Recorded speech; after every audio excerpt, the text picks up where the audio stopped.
রমজান এটা আল্লাহ পাক রব্বুল আলমিনের স্পেশাল একটা নিয়ামত।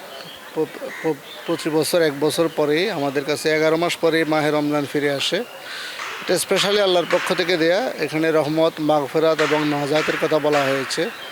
এবং রমজানের আমাদের কিছু স্পেশালিটি আছে। তার মধ্যে হচ্ছে প্রথমত আমরা সারাদিন রোজা রাখি, সিয়াম সাধনা করি।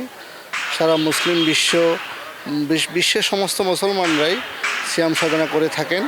দিনের বেলা পানাহার থেকে বিরত থেকে আমরা সন্ধ্যা হলে আজানের সময় আমরা ইফতার করি। এটা আমাদের জন্য একটা উৎসবের দিন। আল্লাহ বলেছেন যে আল্লাহর সাথে এই রোজাদারের জন্য দুইটা আনন্দ, একটা হচ্ছে ইফতারের সময়, একটা হচ্ছে আল্লাহর সাথে সাক্ষাতের সময়। তো ইফতারের সময় আনন্দ আমরা অনুভব করি।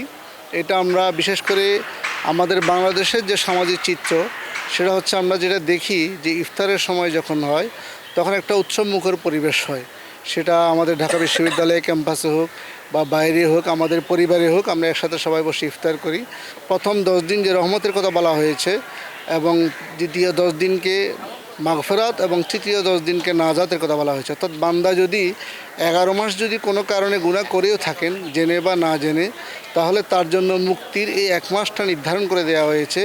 1 মাস যদি সে সিয়াম সাধনা করে, তাহলে সেখানের এই 1 মাসের সেই 1 মাসের ইবাদতের বদৌলতে আগামী 1 বছর বা সারা জীবন সে অনেক গুনাহ থেকে বেঁচে থাকতে পারবে এবং আল্লাহ তাকে এবং তাকওয়া দেবেন।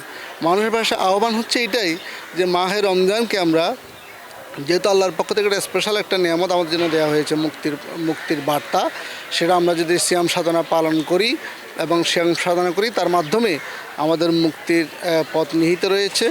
এবং আমরা যদি এই রমজানকে সম্মান, তাজিম করি, ইজ্জত করি, তাহলে আমাদের জীবনের সাফল্য এখানেই নিহিত রয়েছে।